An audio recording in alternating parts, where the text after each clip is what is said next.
we're rolling. We're just gonna keep rolling, Carmen. Just because we have a lot to cover. And just remember that your microphone's off. If you want me to hear you, you'll have to turn it on. So I wore my spring colors green. It's not because it's St. Patrick's Day, but it is because it's springtime. And as we'll see in Chinese medicine, colors, sounds, organs, functions, every season has correspondences, and pretty much everything that we experience as critters on Earth. So we're going to take a look at some of those correspondences today. Oh, and here's Nancy. I have a slide presentation for you. Welcome, Nancy. And we'll be doing some movement. If we were in person, we'd be smelling some essential oils just to get a sense of, hey, Nancy, get a sense of this essence of springtime and the energy of springtime and how that energy is within us too, and how we can foster it for our health and well-being. So I'm gonna go ahead and start our little presentation. If at any time y'all have questions, just unmute yourselves, and anytime. We'll have time. I'll check in with you too, but you just go for it. So hold on a second.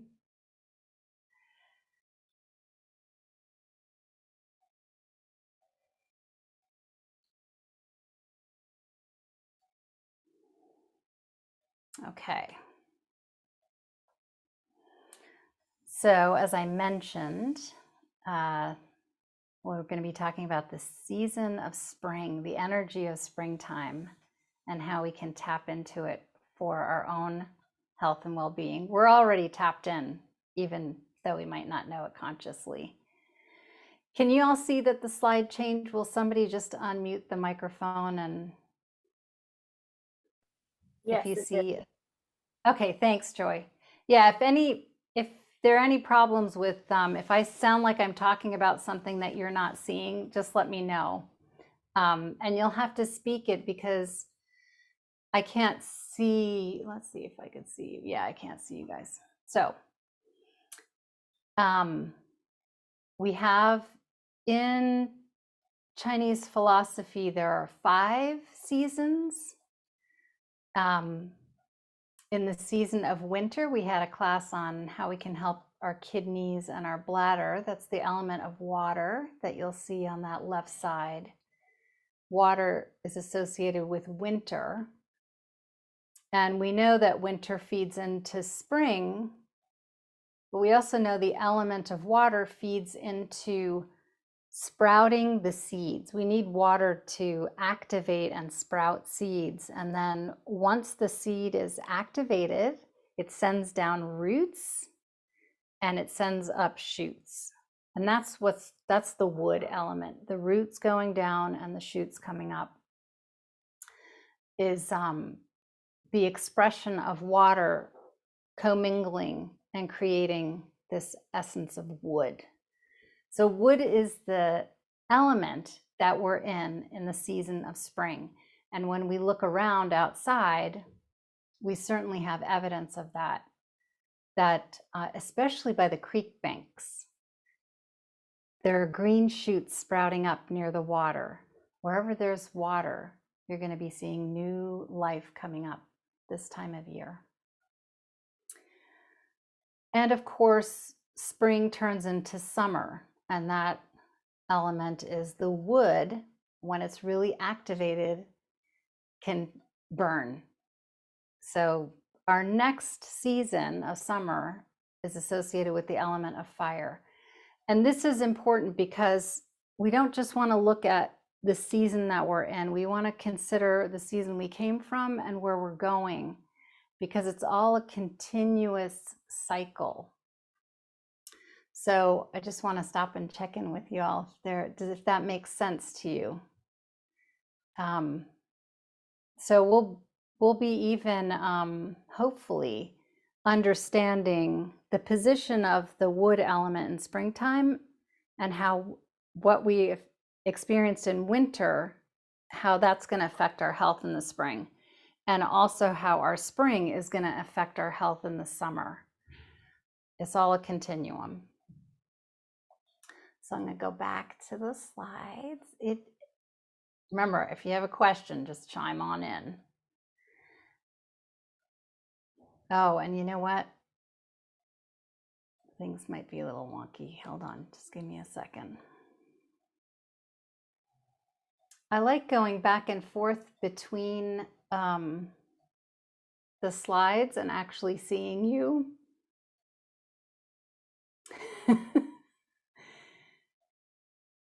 Sometimes it doesn't work as well as I like. Okay, here we go again. So can you all see this slide of the spring in the spring? If someone could just unmute and say yay or nay. Yes. Yes. Okay, thank you. Thanks, Nancy.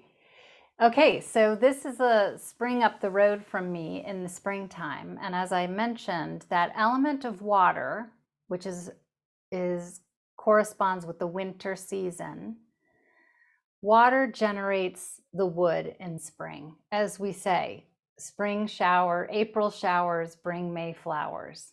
We know that our health in the wintertime affects our health in the spring. And this includes like seasonal allergies. In Chinese medicine, sure, you can treat the allergies that arise in springtime in the spring, but the smartest medicine is to start treating them in the winter, really prepping your body for the changes that come with the springtime.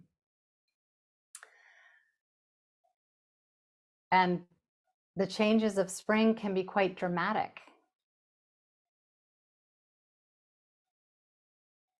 Things are starting to blossom and bloom and fade. This is my cherry tree outside my office. So the petals are falling here and new life is coming up. There's a lot of transition happening in the spring. Even more so than the fall, because at least in the springtime, you can have drastic changes in temperature. One day it's 20 degrees and the next day it's 70, at least where we live here in the Southeast. So a lot of change is happening, and sometimes our response to that is that we can't really quite go along with it. And that's how we associate or think about seasonal allergies in Chinese medicine. Change is happening and we can't quite make the adjustment with it. Here's little fiddlehead ferns coming out. And as you just look at this slide, the new tender greens are coming through. And there is a tenderness to springtime. These are delicate greens, and yet they've had the fortitude and perseverance to come up through this leaf layer, come up through the obstacles of stones and dead plant material and sticks lying on the ground. This is all metaphorical for what the energy of springtime in us is about too. Being able to start something new and moving through obstacles.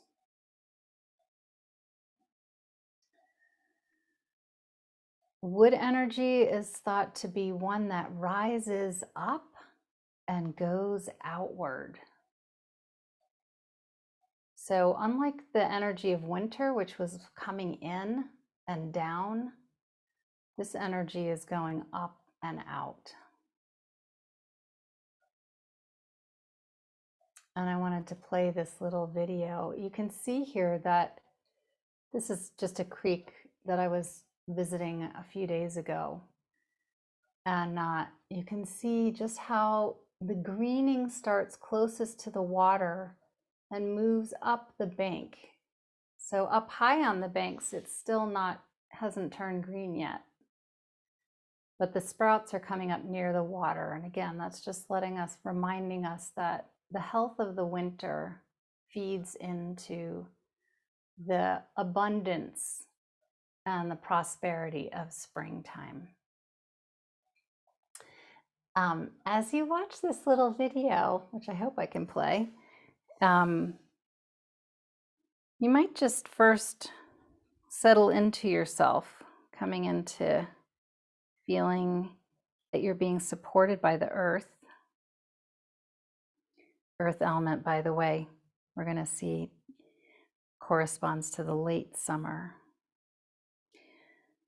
So for now, just being supported by the earth, you can feel whatever you're sitting on is being supported by the ground.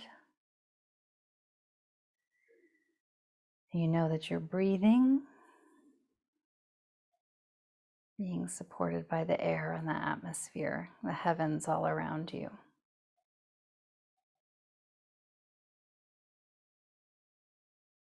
And air, by the way, relates to the season of fall.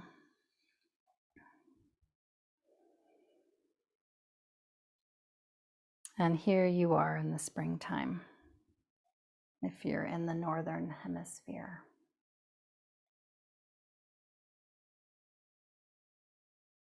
So just tuning into these elements within yourself as you watch this, I hope, little video.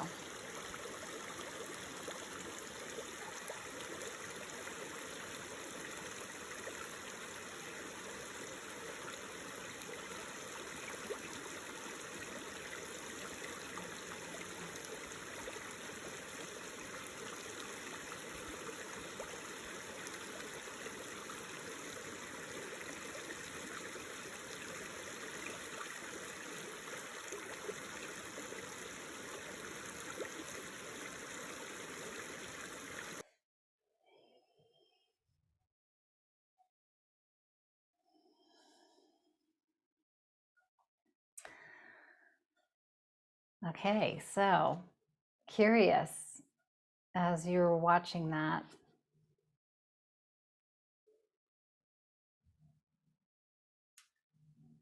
Well, actually, how about we just check in, because I'm curious how you feel in the springtime. Some of us, springtime comes along, we feel all fresh and frisky and excited and creative and ready to go gardening or planning a vacation for the rest of the year. And for others, it's not such a welcoming thing.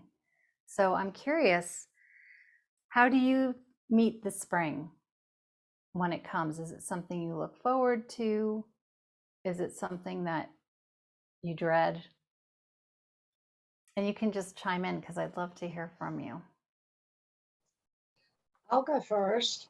Thanks, I Nancy. I love the summer. I was born in the summer. I mean the spring. And I just love it because there's newness. There's the flowers are blooming. The trees are turning green, and it's a beautiful time of the year. Sounds like it resonates quite well with you, Nancy. Do you feel well in the season of spring? Yes, I feel good with that. I guess right now in my life, I feel good in all the seasons, it seems to be. Uh, Wow. just working with diet and exercise, I feel good with myself. Hmm. That's beautiful. You feel good in all seasons. That's lovely to hear, Nancy. I'm happy for you. Anyone else want to share just how you meet the spring, if it's a season that you welcome, if you feel good in it or not? Oh, yay! Joy, and then Carmen. I love the spring and I look forward to it greatly. And I feel like it definitely energizes me, gives me a lot of energy, but not always in the morning. I feel like sometimes I'm a little slower going in the morning, and then by late morning or so, I have a lot of energy and it keeps going. So, um, but I definitely look forward to the spring and just being outside and watching every single thing grow. It's like an energizer. Lovely. me in a way. Yeah. That energizing spring. And Carmen? I really am looking forward to the warmth, and I love observing all the nature and coming alive. But I have to say that I sort of prefer the hibernation of winter, just personality wise. Mm. So I feel like there's more, and maybe too that since COVID is maybe opening up a little bit, who knows? I guess I don't, yeah. So I feel a little bit of ambivalence because I love what's happening outside, but internally I sort of still want to hibernate. Yeah. So That's excellent. I'm so glad you brought that up, that you still want to hibernate internally, and yet you also welcome and appreciate the beauty that's happening externally. mhm. So perfect. Do you feel like you got enough hibernation this winter? Yeah, I mean, Yeah. yeah, it's just that it's I just am, I'm kind of an introvert anyway, and it's just, and I just love being in my studio, and that's just all about having all that activity and just within myself. And I guess, yeah, I forgot which, if I answered your question or not. Sorry. Yeah, I was curious if you had had enough hibernation. Because sometimes Oh, if we don't have enough hibernation, then the reluctance to move into springtime can be quite intense. oh, yeah, I felt like I got quite a bit, but Yeah. that's just my natural state. I just am not, you know, I don't need a lot of socialization. If I see one or two friends during the week, I'm good. So Yeah. I'm not a party animal. What can I say? Yeah.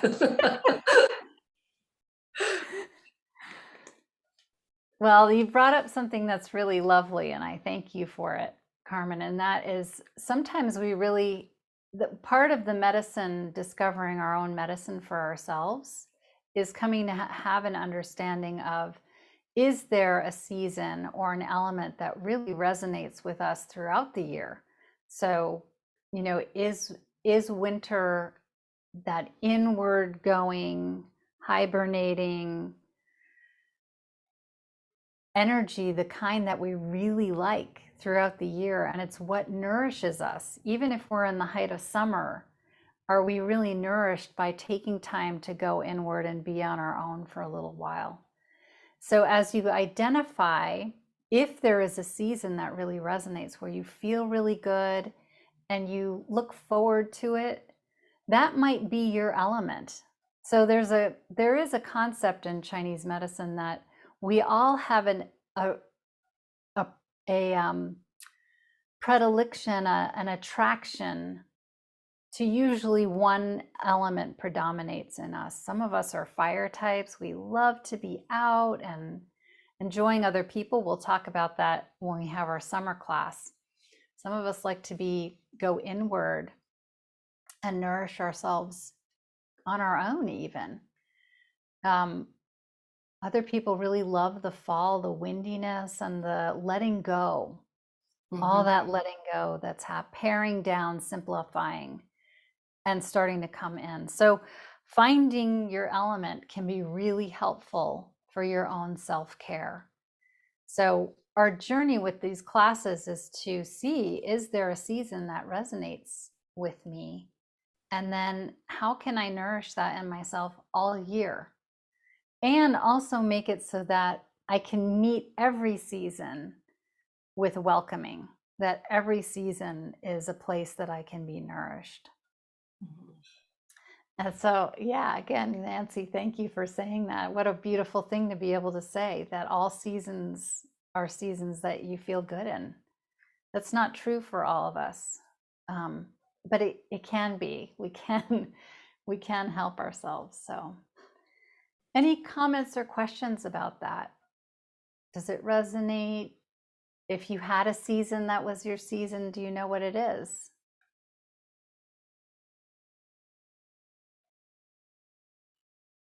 You can think about that. Unless you want to share, I'd love to hear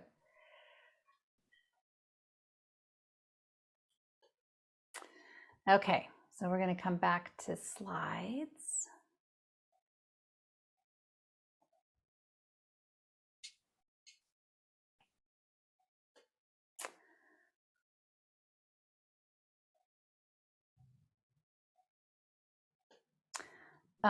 So as I was mentioning, we are in the season of spring and the element is wood. On the left, we have our tender little growth of the Dutchman's breeches. On the right, we have the strong woody trunks of Douglas fir out west. And these are old trees. But again, it's that essence of going upward and outward. And it can be tender or it can be very strong, this element of wood. So if we follow the correspondences of Chinese medicine, the two organs that are considered most active in this season are the liver and gallbladder. And just saying that, you know, if you think about these organs, liver in Western medicine detoxifies the blood. The gallbladder is the storage space for bile, which is a green substance. And bile helps us break down fats. It also helps us with cholesterol. So these two organs are really important in digestion, but they also have some other attributes associated with them. So when we're in the season of spring, if you go to an acupuncturist or Chinese medicine herbal practitioner or a shiatsu practitioner, we're all going to be looking at this element of wood and attending to the liver and the gallbladder for you. No matter what else you're coming in with, we're probably going to be addressing these two organs. The liver and gallbladder and this element of wood have to do with metaphorically our vision, our planning, and our purpose. They also have to do with our eyes, our visual acuity, the health of our eyes. And please, if you have any questions or comments as we go, just unmute yourself and chime on in, please. The wood element's also considered to have this easy does it, one day at a time attitude. The timing of things is important, and you know that in springtime, if you have blueberry bushes that you care about, the timing of when those flower blossoms emerge is important because the frost could come, a freeze could come.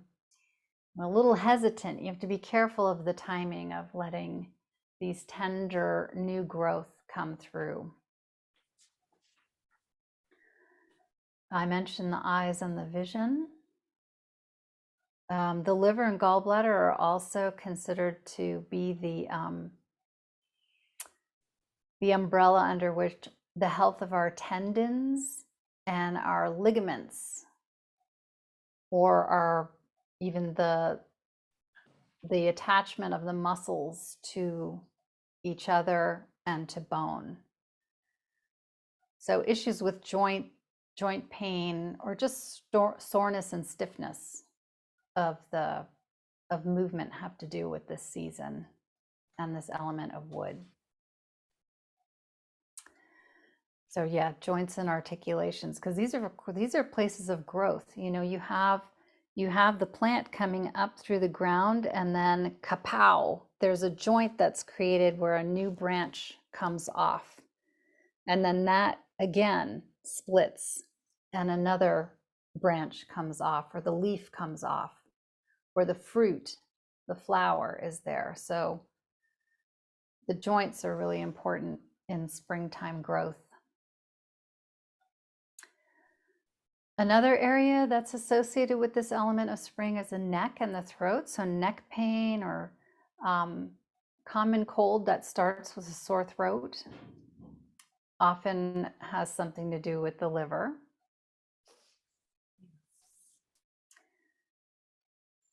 The zone of the ribs, underneath the ribs and the diaphragm. This is where the liver lives, is under the right ribs, as does the gallbladder. And the diaphragm is that muscle that's underneath that helps us with breathing, but it also has tremendous impact on digestion and elimination and even the strength of our core muscles. Liver and gallbladder relate to the smooth flow of our circulation and energy. So any issues with circulation, whether it's cardiovascular issues, menstrual issues, these would come under this springtime wood element. Our sense of determination, you can think of those tender greens pushing up through obstacles to come to the surface and receive the sun. Have to have some determination there. And with that comes, when we can't get what we want, we might get frustrated or irritable.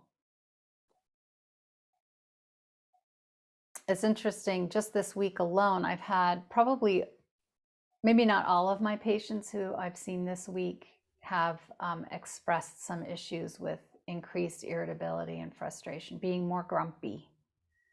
And that too is quite natural for this time of year, as we're being invited to look outward, grow, express ourselves. We might not be so sure how to do that or what direction to take. I'm going to leave this slide up. Any questions?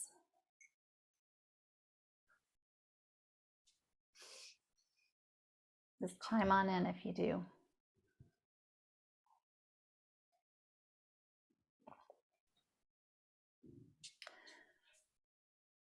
So as you look at this list, is there anything on here that resonates for you or that you're interested in?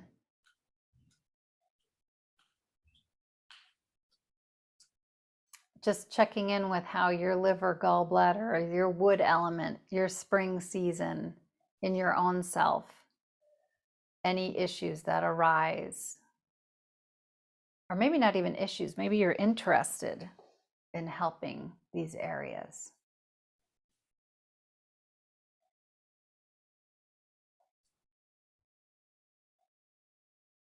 Okay, we're going to go on to the next. Again, if you don't see a slide with bamboo shoots on it that says liver and gallbladder signs and symptoms, please let me know.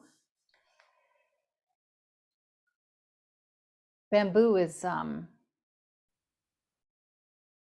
certainly the natural representation of liver gallbladder because it is a plant that grows in segments. It has a timing to it. It also has a direction, very strongly grows upward, and it's super flexible. That's also important if one feels inflexible, frustrated, easily irritated, angry. We know the liver and gallbladder might be having a hard time, or this element of wood or spring in us is calling for some harmonization. So some other symptoms that can show up, if one has abdominal pain, if they eat too much fat or even just a little, some people, their liver gallbladder is so sensitive to any kind of fat intake, greasy foods in particular, they might get aching or sharp pain just under the ribs. Again, irritability, frustration, angry outbursts. And that can be from wanting something, but being unable to have it, or not knowing what one wants and being frustrated, not knowing what to do.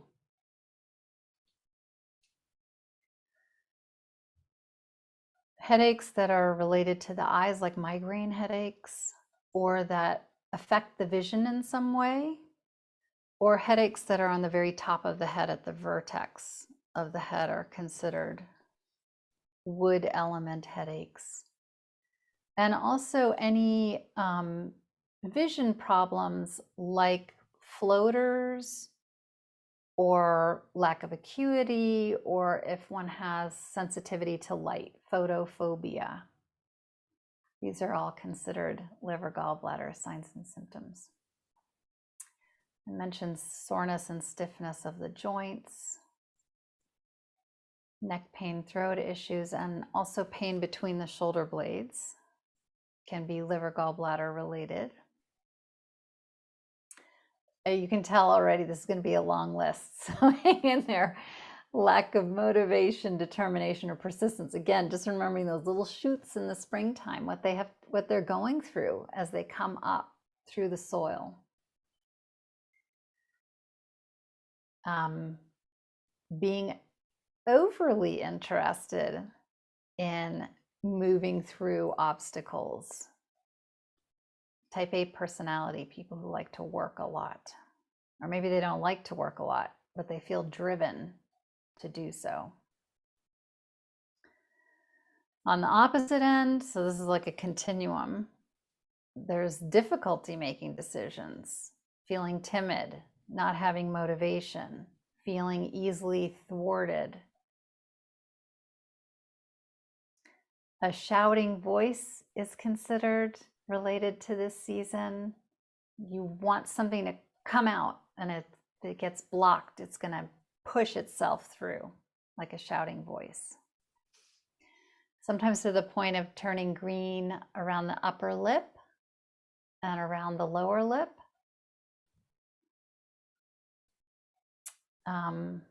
Sometimes acne has to do with this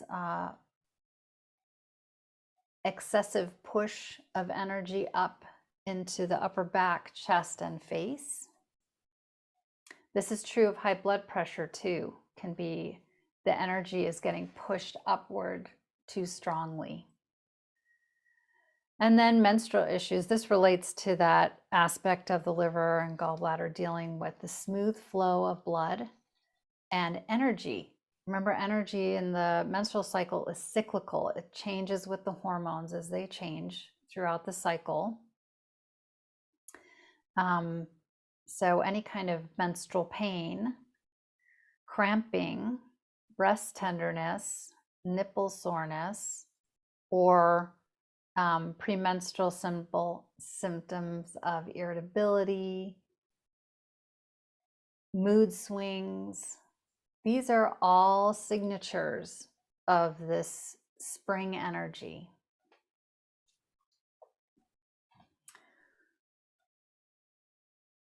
So we'll pause here again. Any questions, interests, or comments about that? Long list.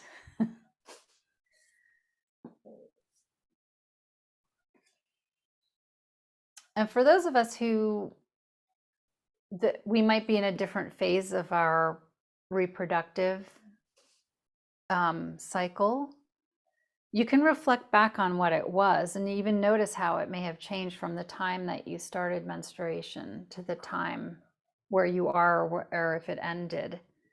And just noticing, you can reflect, gosh, how was my liver and gallbladder then? Yeah, I had some cramps sometimes, or those are just indications of that invitation to flow with the cycle. Something was obstructing at some point, and that's where pain comes in. Anytime we have pain, it's thought to be, I'm not in the flow.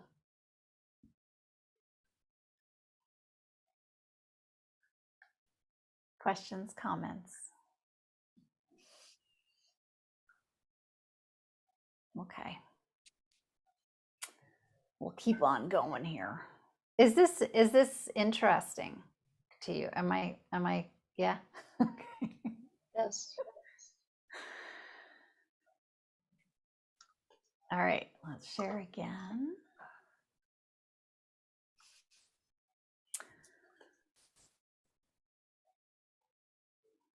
So we'll go on to the next slide here. Oops, sorry.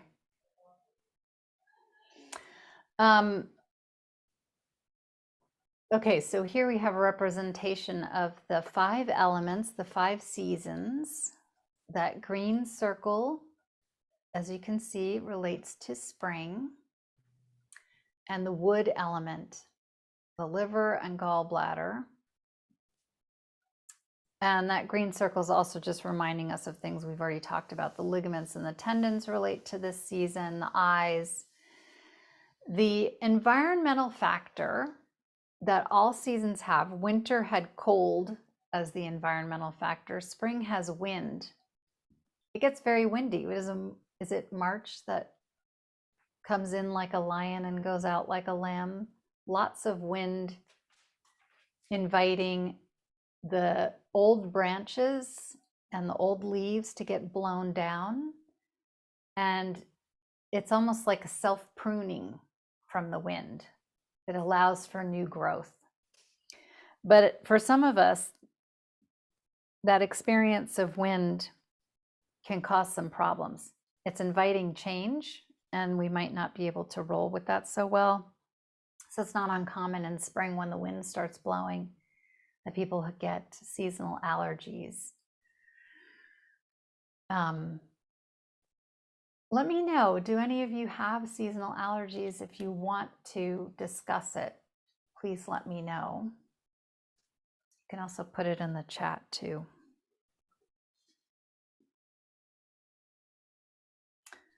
And as I mentioned earlier, we're always looking at the relationship of the seasons to each other. So we can see that the blue circle representing winter. And if you took that class, we talked about the bladder and the kidneys. A winter transitioning to spring, and then spring comes into summer, that red element at the top, red circle at the top. And so next time we'll be talking about heart, small intestine, pericardium, and another organ that's the interstitium. And we'll be also talking about cardiovascular issues next time. But for now, other things to be aware of for the liver and gallbladder. They are weakened by too much judgment and criticism. You can imagine if you want to start something new and you're excited about it, or maybe you're feeling a little daunted by it, it doesn't really help if somebody comes along and criticizes what you're doing or judges you for it. Maybe they have some good constructive information to give you, but if it's not constructive, it can be quite detrimental for this spring energy. And that judgment and criticism, if you look to the lower left on your screen, you'll see that gray circle. It says large intestine and lung. That's the element of metal, which relates to autumn. And judgment and criticism are one of the strengths of that season. You can see it's got an arrow pointing to the green circle, from the gray circle to the green, which means there's a controlling mechanism going on between these two seasons or elements. So that judgment and criticism, that's a metal aspect, can overwhelm the wood.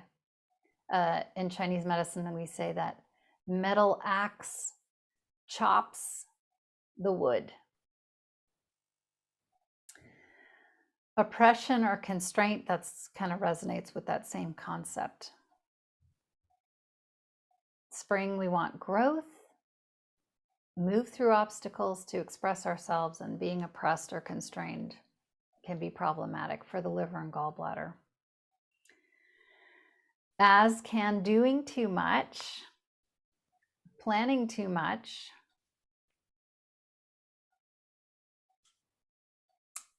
dryness and dehydration. Seeds and sprouts need ample water. As we saw, the greening of the cove in the springtime starts at the water's edge where there's a lot of fluid. If we don't have enough rest in winter or hibernation time, that can be problematic for our energy in spring. So that's all the things that can hinder that wood element. And these are things that can strengthen it. Taking care of your well-being in the winter, as Carmen was saying, you know, having enough hibernation and rest can really put you in a great place for the creative energy and expression of spring. That means taking care of the kidneys and bladder. We talked about that in the last toolkit session for winter. Making time for creativity and play. This is the season of growth, vision, planning, purpose, putting something into action. And it's so helpful. We all know this, especially in business. It's so helpful to give workers time to rest, play with each other, relax.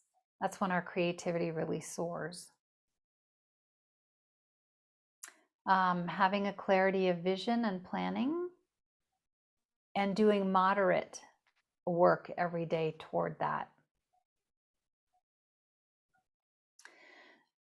Yes, mindfulness meditation. That helps us build our awareness of what we're feeling, and it also helps us check our reactivity. Wood element likes to explode if it feels thwarted. So this can be really helpful to do mindfulness practice, especially with movement. I would say a moving mindful meditation is really helpful for the wood element. It likes to move. But this can help us put a little pause between if we have a trigger and then our response. We get a little time to take a breath and consider how we want to respond rather than just blowing our top. It's also strengthened by diaphragmatic breathing. And you'll see that I'm wearing my usual scarf, protecting the neck from exposure to wind. So remember that wind is the environmental factor of spring. It can be problematic as well as helpful. And the neck is the zone of the liver. So if you protect the neck from exposure to wind, it can help prevent common cold in the springtime. It can help with seasonal allergies, reducing seasonal allergies. And then finally, taking care of your eye health and vision. That's going to also help the liver and gallbladder. It's like a catch. It's like a catch-22. You help one, you help the eyes, you'll help the liver, you help the liver, you'll help the eyes. And that you can do through eye exercises, acupressure, massage for the eyes, eating your carrots. We'll stop sharing and see if you have any questions on any of that.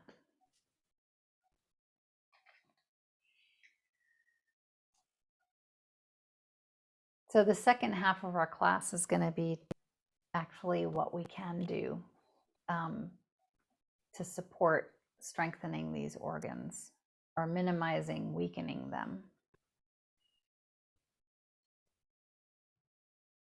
Any questions, comments? Okay. All right, we'll head back to the slides.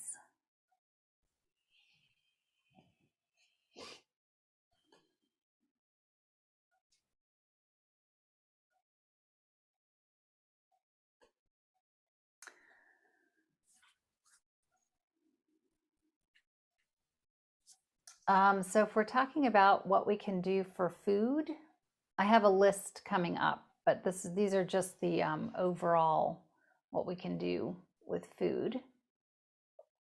Reducing the amount of refined sugar particularly is really great. So in the Christian tradition, I don't know about other traditions, it may be true. But in this season, starting in February, there's Lent. So there's this idea of paring down and letting go of some things that you might not need. It's like shaking things off, like the wind shakes off the branches of the spent branches of the trees in the springtime. So letting go of sugary sweets, that's a common thing people give up during Lent. But also the liver, it can be weakened by too much sour food. This is all about moderation here. Too much spicy food resonates with that element of metal, again, the metal chopping the wood. Too much alcohol can be problematic for the liver. This we know too in the West. And eating a diet that might have, in part of its growth, the use of toxins like pesticides, herbicides, genetically modified organisms, that sort of thing. And then again, in terms of food, strengthened by reducing refined sugars. The liver has to process those sugars and often will be stressed by that.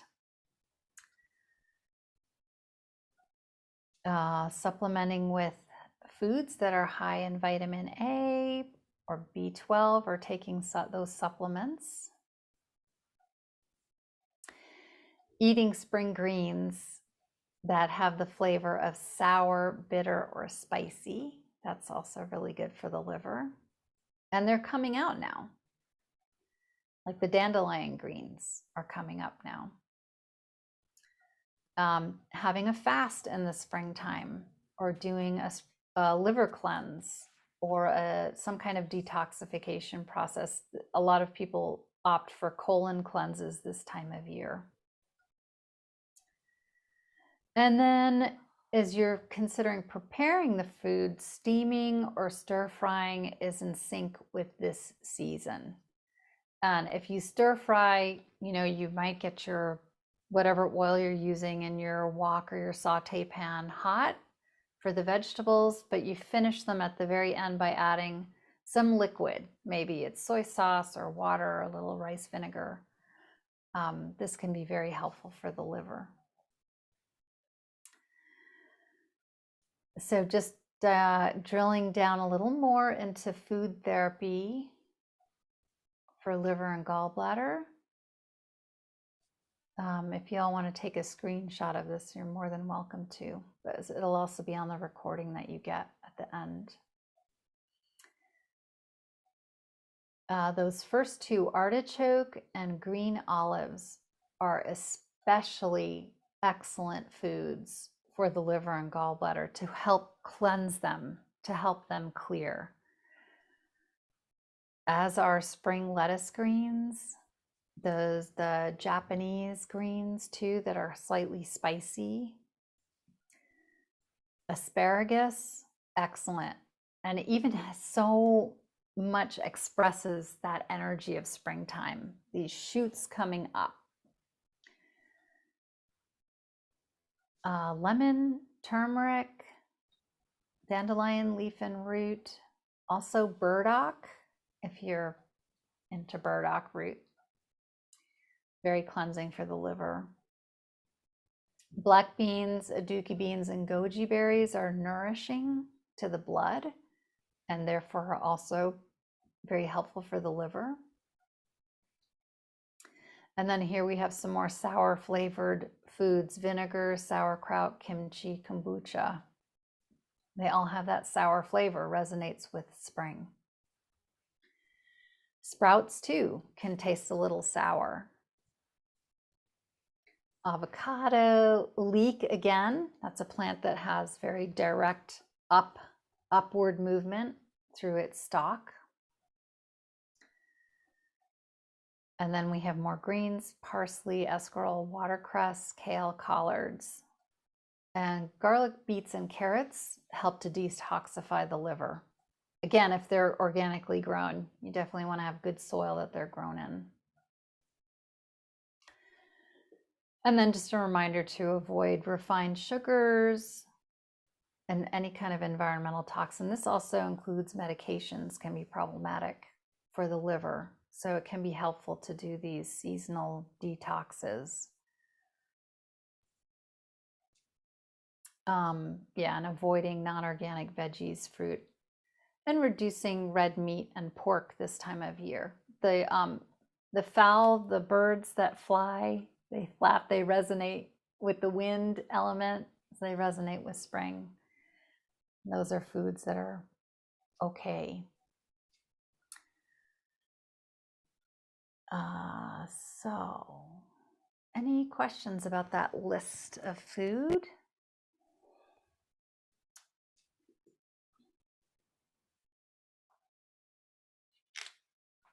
Nancy, I don't know, Nancy, if you had a question. Just remember to unmute your microphone if you did.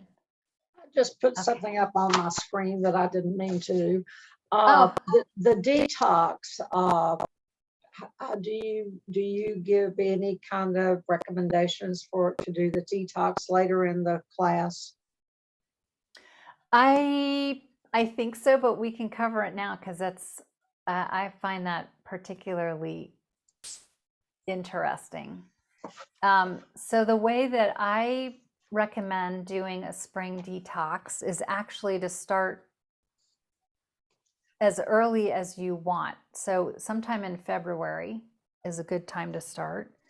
That's when the sap starts to rise in the trees. It's often also whenever Mardi Gras is the beginning of Lent, you can start to think about shifting your diet. Optimally, starting with giving yourself a couple of weeks to prepare for a very specific day of detox. So a couple of weeks to reduce refined sugar in that time, to reduce glutinous grains, and to reduce fatty meats if you're eating, well marbled steak, or you love to have steak in the winter, or pork, that you start to reduce those foods down quite consciously. You're starting to cut them out, not completely, but you're changing your diet in some way. You're easing yourself toward having a day of a liver cleanse. It just makes it less uncomfortable if you do a cleanse. So yeah, just altering your diet for that couple of weeks. And then at some point, we've got when the new moon comes around, so you've done those 2 weeks, and I like to do it on the empty moon. But on that empty moon, on that day, some people just have water for that 24-hour period.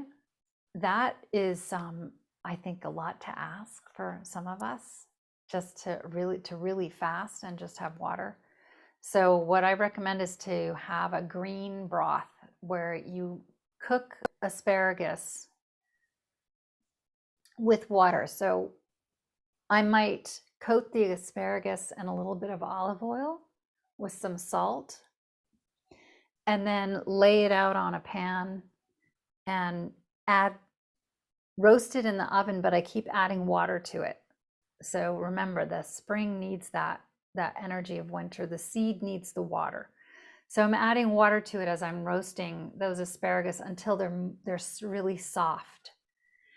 Then I'll put those in the Cuisinart and whip them up with either broth or just water. And then I'll gently cook that on the stove top. I might add some pepper to it or some lemon juice and I'll have that as my food for the day. That's all I'll eat is that asparagus soup. And I'll have water too. But that'll be my food for my cleanse. And usually that can make you feel really clear in your mind. That helps with that vision and planning and purpose. It can also help, the body can feel really energized by it in a very quiet way. So that's if you move into that gently. If you just go whole hog, like today I'm not going to eat anything, that can be quite a drastic shift for the body to receive.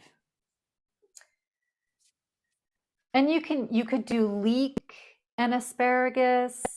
You don't have to cook the asparagus the way I just said. You could boil it and make a soup that way, or you could stir fry it with a little water and a wok and then make a soup out of it. So you can play with it. But those are probably the two, leek and asparagus would be the two vegetables I would turn to for a fasting diet in spring. Any questions about that? Joy's coming in. Okay.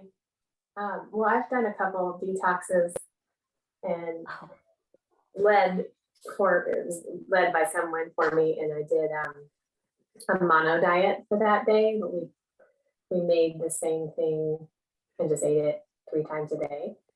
yeah. And it was more involved than, like, a little bit more substance to it. So I just wondered, like, how, and I needed it. I felt like I needed, so I made like a lentil soup that also had vegetables and a lot of good spices and greens. And I ate it with rice, white rice. And I had that Ah, day, and it was great. I liked it, but I was very hungry. So it was hard I can't imagine cutting down to just a green soup without having a little protein. But so how yeah. effective is that version of it? Because I'm going to do it again. Well, I think it's important to parse out that just the fact of you making a change and persevering with it, that's awesome. You're slimming down all of these choices that we normally have. You're paring down, and you're doing it consciously. You're foregoing all kinds of other options of food. So that in and of itself has great resonance for a spring cleanse, even if it's just mental, and you're putting your will behind it. I'm only going to be eating these foods today with the intention of paring down and having a little bit of a fast from my normal routine. So I think that's great. If you're looking more to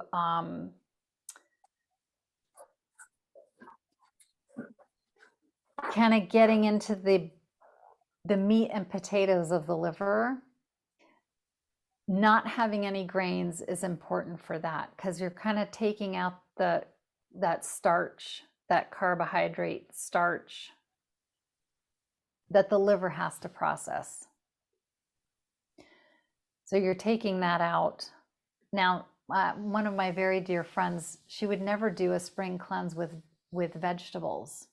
She only does it with water, because of course vegetables are carbohydrates too. So if you want to be a real purist, you could get pretty restrictive in what you're doing. But I think the intention goes a long way, and the will that you put behind it is important too. And it can feel like you're starving yourself. And for some people, that feeling, that intense feeling of using the will to pull away from the normal way that we live, that can be very clarifying for some people. And for other people, it's torture. So you have to find what works for you, and play with it year to year. Maybe one year you do lentils and rice, and then the next spring, maybe you up the ante a little bit if you feel like you're game for it. Mhm. Yeah. Okay, thank you. Yeah, thank you, Joy.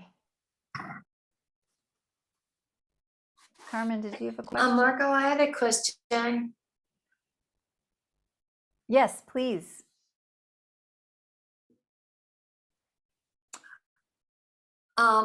You're kind of freezing up on my Oh. screen, but I just feel sometimes a little confused during. Oops. Yeah, go ahead, Carmen. I can hear you. Okay. Sometimes I feel confused during this season because I started eating salads when it was like 70 and it felt just right. But then when we go down to start having some winter days, a series of winter days, then that doesn't feel right. And then I feel like, oh, I should be having soup. So is that the right kind of thinking? Yeah, I love it. It sounds like you're following the natural rhythm of, and like I said, spring is so drastic. 70-degree days and then 20-degree. It really pulls us back into winter and gives us that opportunity. Oh, I guess I can hibernate again today. It's snowing. And then the next day it's 70 degrees. You can come out Yeah. again. So yeah, the salad or this new spring greens, and then coming back to the soup and the stew. Yeah, that sounds perfect. Okay. Yeah, it is a Thank you. season. You're welcome. The two equinoxes, spring and fall, are confusing because they're transition seasons. So you kind of ride the transition, and you're definitely in sync with the season because that's wonderful. It's beautiful that you're tuning in and noticing that. That's really good. Nancy, did you have any question about that? Okay. That cleanse you're talking about is just for one day. If you're just starting, one day will be plenty. Some Okay. people like to go a full 48 hours, just having those two. I would say dip a toe and try it. And then the next year, if you want to go a little, if you want to do a little bit more the following year, you certainly can. Okay. Thank you. You're welcome. All right, let's see what else is on the slides here. We're going to do a little movement. And actually, this next slide is about acupressure.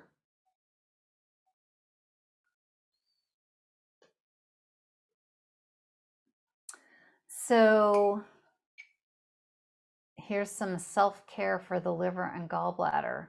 Like I mentioned, if you were to visit an acupuncturist this time of year, and if you let's say you were dealing with some other issue that had nothing to do with the liver and gallbladder directly, certainly you might be receiving treatment for something else, but I bet you at some point your practitioner will want to do something this time of year for the liver and gallbladder. And some acupuncturists will ask you specifically to make an appointment just to treat these two organs in the season of spring.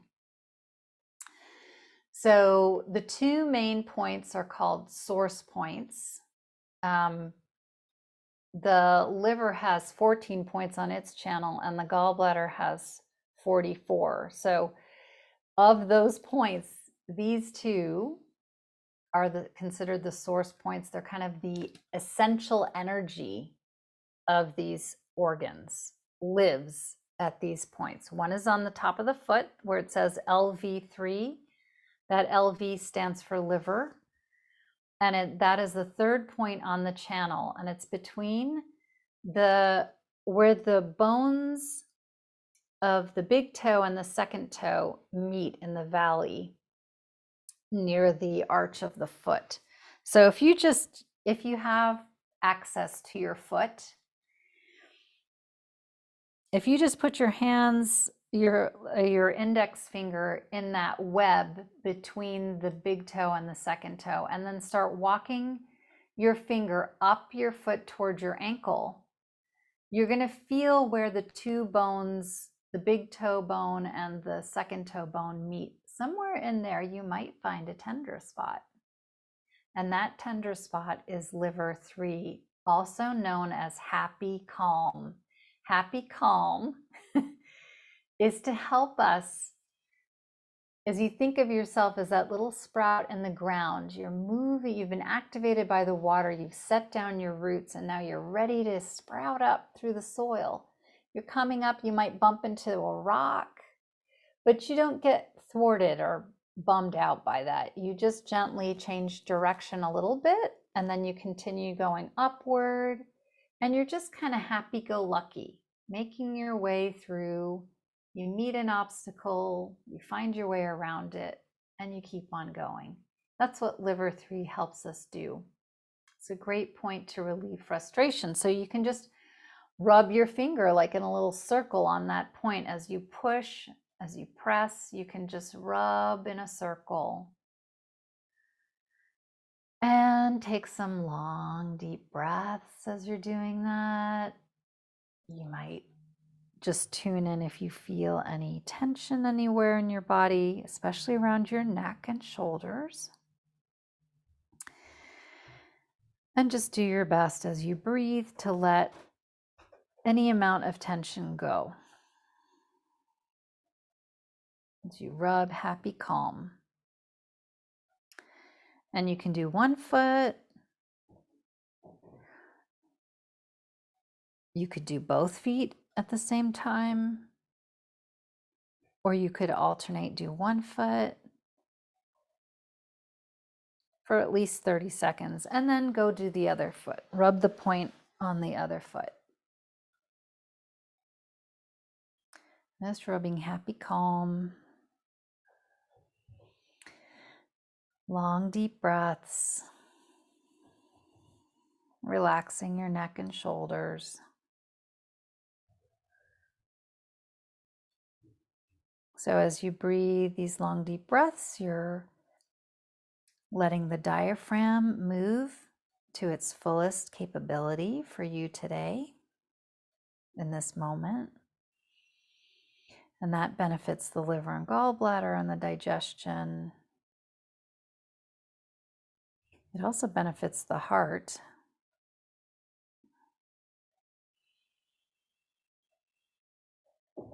And of course, it's good for your respiratory system. So that's happy calm. Hopefully you were rubbing along with me there. And the other point is on the gallbladder channel. So you can see GB40, that's gallbladder 40. That's the 40th point on the gallbladder channel. And it is on the outside of the foot, the outer ankle bone, where the that vertical line coming down intersects with the lower border of the ankle bone. And there's a little hollow there. So feel around underneath your outer ankle bone. So when you come to the front border of that ankle bone and the lower border where those two lines intersect, see if there's a tender spot there. This is Mound of Ruin. And I think of Mound of Ruin as if I got a little too much gall and got my panties in a wad and reacted to something, I may have caused more problems for myself. So again, just being able to check my reactivity. And you can rub, pressing, rubbing in a circle, that point, gallbladder 40. And again, same thing. Long, deep breaths, relaxing shoulder blades, shoulders, the neck. And you can just do one side. You could do both sides at the same time, or you can do one side and then do the other. Just rubbing. Lovely little treatment for the spring. You could do this every day. You could do it 3 times a week. If you wanted to do it at the time of day that in Chinese medicine, every organ has 2-hour window during a 24-hour period. Gallbladder is from 11 to 1, 11 p.m. to 1 a.m. if you happen to be up. And the liver is from 1 a.m. to 3 a.m. So if you're one of those people who have insomnia and tend to wake up between 1 and 3, you could massage these points for yourself. And then just notice how you feel from that. Do you feel, like Rumi said, like a donkey that's been untethered and is just ambling about? Free and easy wanderer. That's the herbal formula for the liver. One of them, very helpful. The last point I wanted to bring to your attention comes from the kidneys, which resonate with the winter. So again, bringing in this concept of the water nourishes the wood, the winter nourishes the spring. So this point on the sole of the foot that you could see on that slide is called bubbling or gushing spring. The water is coming up from the ground, and all around it, it's nourishing the sprouts of springtime. So if you know how to do moxibustion with your moxa cigar, you can do moxibustion to this point, or just put your thumb in there like you see in the picture. And again, rub, rub, rub. This bubbling spring point on the kidney channel is on the opposite side of liver 3, that point that you massaged on the top of your foot.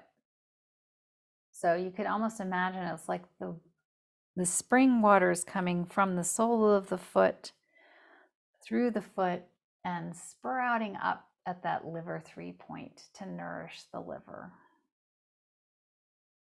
And again, you can massage this on one foot or both feet, or one foot and then the other. And again, here you can just imagine in your mind being by that creek that we looked at earlier, the water flowing and the green emerging. You're nourished by your rest in winter, and now you can envision what you would like for the year ahead.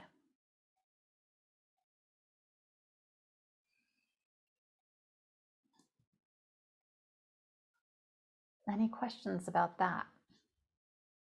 Self-care massage, or comments? How does that make you feel?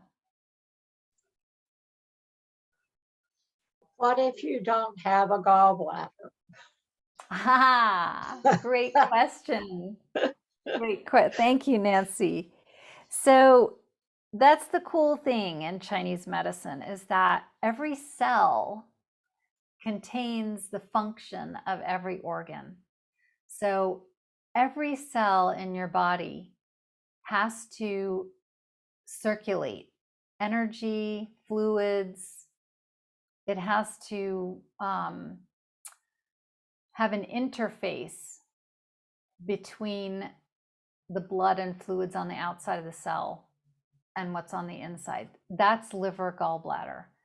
Every cell has to be able to manage and process fats. That's the liver and gallbladder.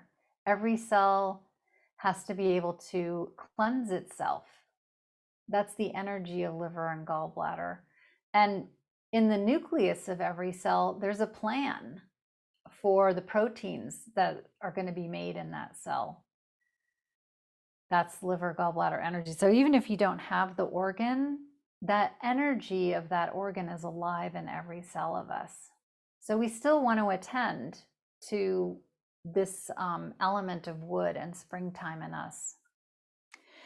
And the assumption is that if one doesn't have a gallbladder, there must have been an issue with the gallbladder. So even though the organ has been removed, you still want to support its function throughout the body. Does that answer your question, Nancy?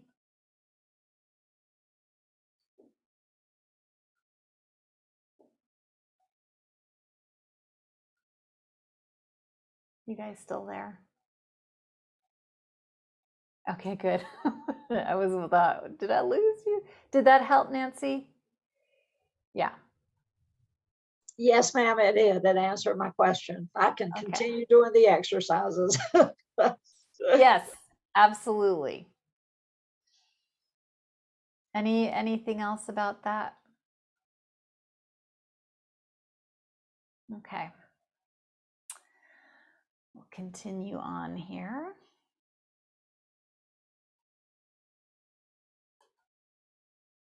I want to be sure we have some time for exercising.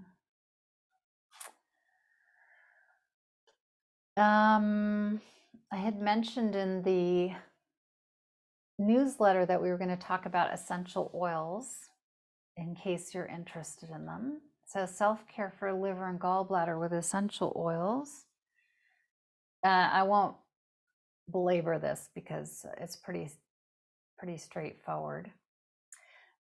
Those points that we just looked at, liver 3, happy, calm, gallbladder 40, mound of ruin, and bubbling spring. Well, yeah, actually you can use these oils on bubbling spring. If you want to use just a couple of drops of whatever essential oil, if you're into essential oils that resonates with you and the wood element, those tend to be greenish colored or have a woody aroma. And here's a little short list of them: chamomile, lavender, lemon, carrot seed, spikenard, and vetiver are all oils that resonate with the liver. And they generally have either a cleansing, nourishing, or calming aspect to them. And you want to use a carrier oil, and because extra virgin olive oil is green, that's the oil, that's a great carrier oil for the liver gallbladder in this time of spring. So if you just had like a 1/4 teaspoon of olive oil and you put a drop or two of any of these oils in there, you could use them as part of your acupressure massage, and they would just help the liver in its smooth flow, its relaxed, harmonious attitude, nourishing it, and clarifying the liver, detoxing the liver.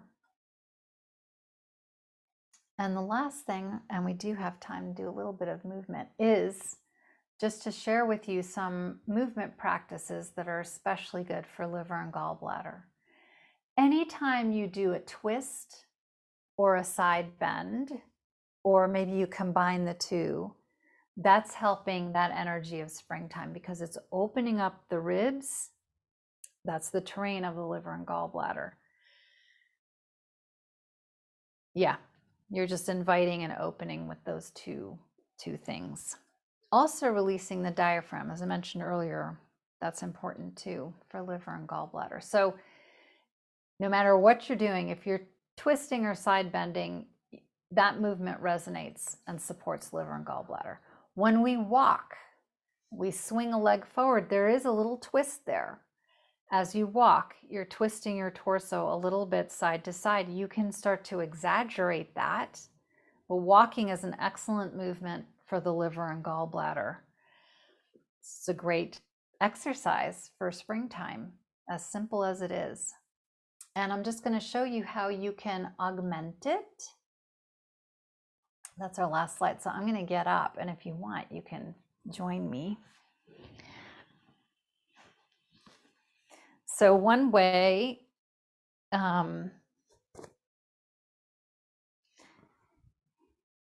if you're taking a walk, you put one foot forward, you can turn toward that front leg that you just swung forward, and you can shake your hands down.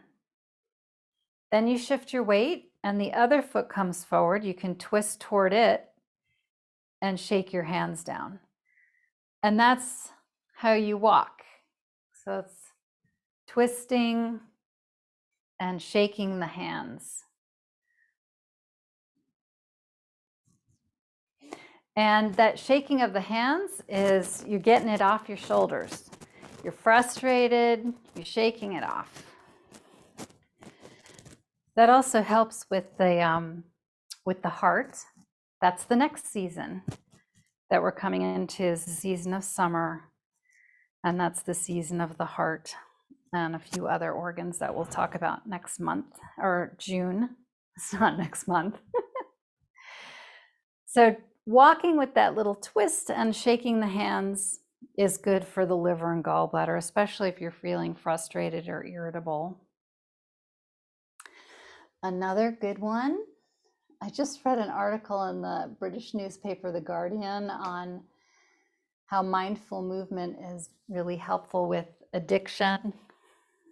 And it said mindful movement practices from ancient China include slapping. This is true. So this is a practice. I'm come in front of my plant here because you're supposed to do this at the trunk of a tree. So you want a tree that has quite a substantial trunk, at least that wide, or even as wide as your body or wider. You stand in front of it with your feet slightly apart. You relax your shoulders. You can bend your knees like you're sitting back on a stool. And then you just start to turn from the waist and you slap the trunk. So just with an open palm, you're twisting from the waist and you slap the trunk of the tree, the wood element. You're, again, remember, liver, gallbladder, wood, spring. One of the emotions can be frustration and anger. When we're frustrated and angry, we tend to lash out and punch things, slap things. So you're just kind of honoring that by slapping the wood. And of course, the end result is that you tend to feel calmer, more relaxed, at ease. When I was studying in China, I definitely saw people in the park slapping trees. I was there in the springtime, so that I knew they were doing that as a beneficial practice for their liver and gallbladder.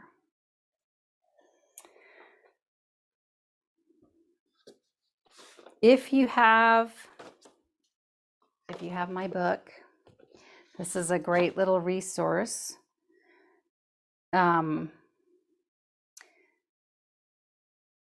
So if you have To Be Like Water, I'm going to give you the page numbers of the movements that help with liver and gallbladder. The first one is called the swimming snake, and that's on page 43. This is a twist that we're going to do in our last 5 minutes here. Swimming snake. Another one is bamboo twist. That's on page 61.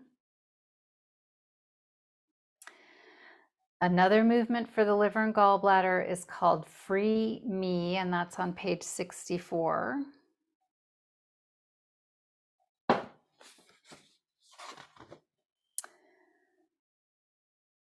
Another one is Opening the Doorways to Earth on page 77.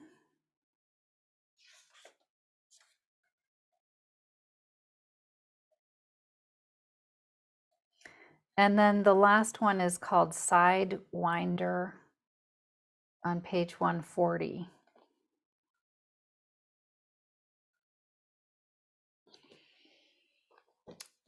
So we have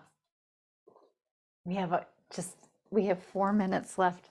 Can you all stay a little later? Just like a couple minutes later? Carmen, yes. Joy, yes. Nancy, can you stay a little later? Yes, I can. I just You put can? together my book. Oh, thank you, Nancy. Yeah, I hope it's a good resource for you. That's the whole point of writing it, is so great to have. Hey, check out page 67. You get the exercise you need. Oh, Look at all okay. Thanks, Nancy. That's great. Okay, well, let's come lie down and we'll do at least one little twist, and we'll see the difference. And what you want to be focusing on is this zone right here. Underneath the ribs, that's the zone of the liver and gallbladder. And that's why the twists are so helpful.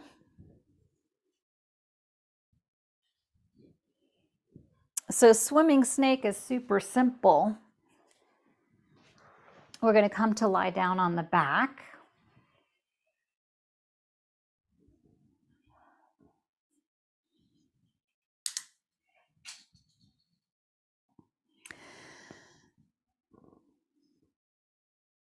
And here, just let yourself get used to being lying down. That means you can stand your feet for now and have your knees bent. Feeling the earth supporting you, always here supporting you.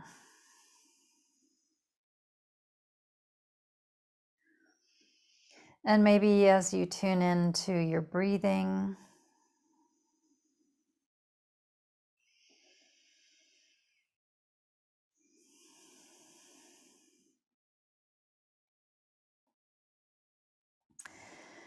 you allow your body to relax a little bit more, releasing any tension, any amount. And if you're comfortable, you can stretch your legs out long. So we're just letting our body come to rest on the ground, fully supported. And if it's not okay for your low back or anywhere else to have your legs stretched out, we're going to stand the feet anyway in just a moment. But it's nice just to give yourself the opportunity to contact the earth as much as possible from head to toe or heels.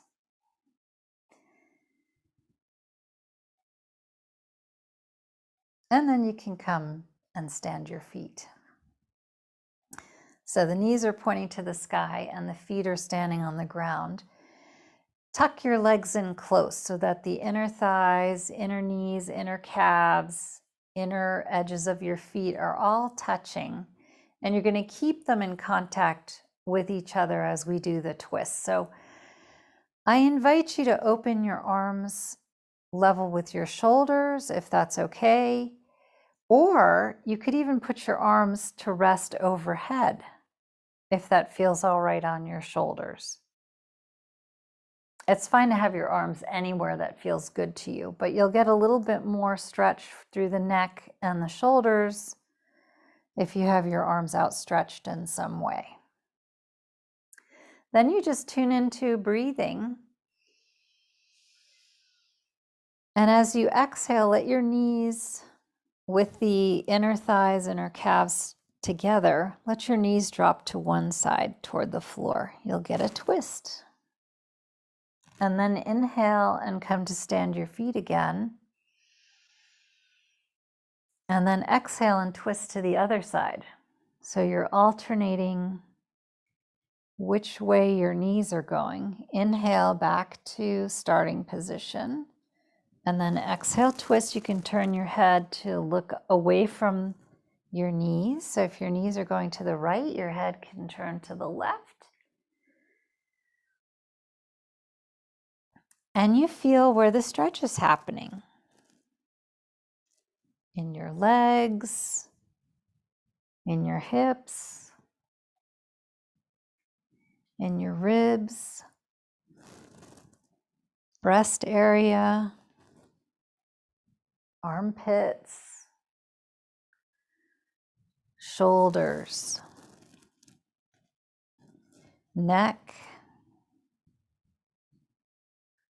and throat, and even your eyes. So you can turn your eyes, which we know resonate with the liver and gallbladder. By the way, I have an eye class coming up in April for vision, any eye issues. So you just go on your own here, breathing and twisting. And then whenever you're ready, you can stop and stretch out again. Return your arms wherever you like. If you're okay to stretch your legs out, you can stretch your legs out.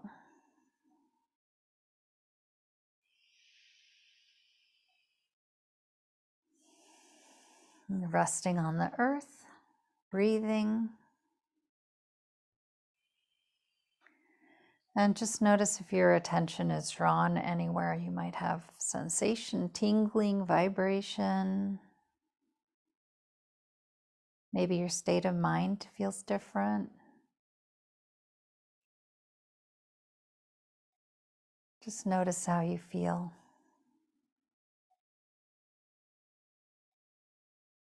What you feel.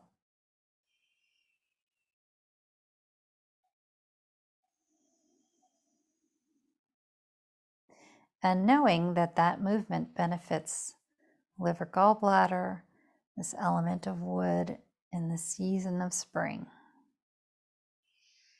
And we can fold the knees in, give yourself a little hug, rock a little side to side.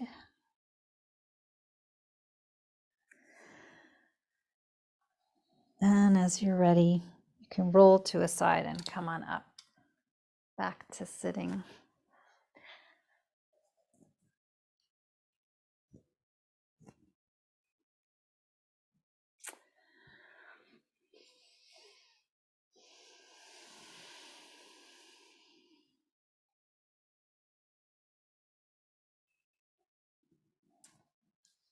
How was that?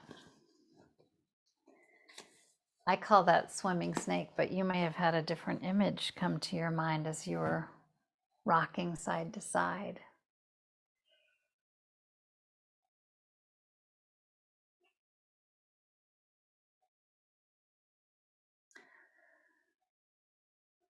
All right, my lovelies, that's all I got for you. I'm curious if you have questions or comments,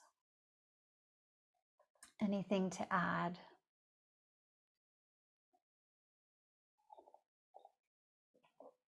I'm drinking lavender and lemon and hot water. Speaking to those, to my liver. So just, you can, pepper in throughout the day these little sips that just remind you of the natural energy that we're in with this season of spring and how you can help yourself, how you can nourish yourself, strengthen yourself, and that what you do in this season is going to benefit you in summer. And that cycle of life is just going to go through the year for you as you build your well-being.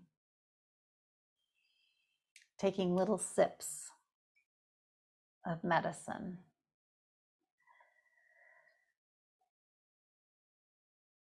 Yes, Carmen.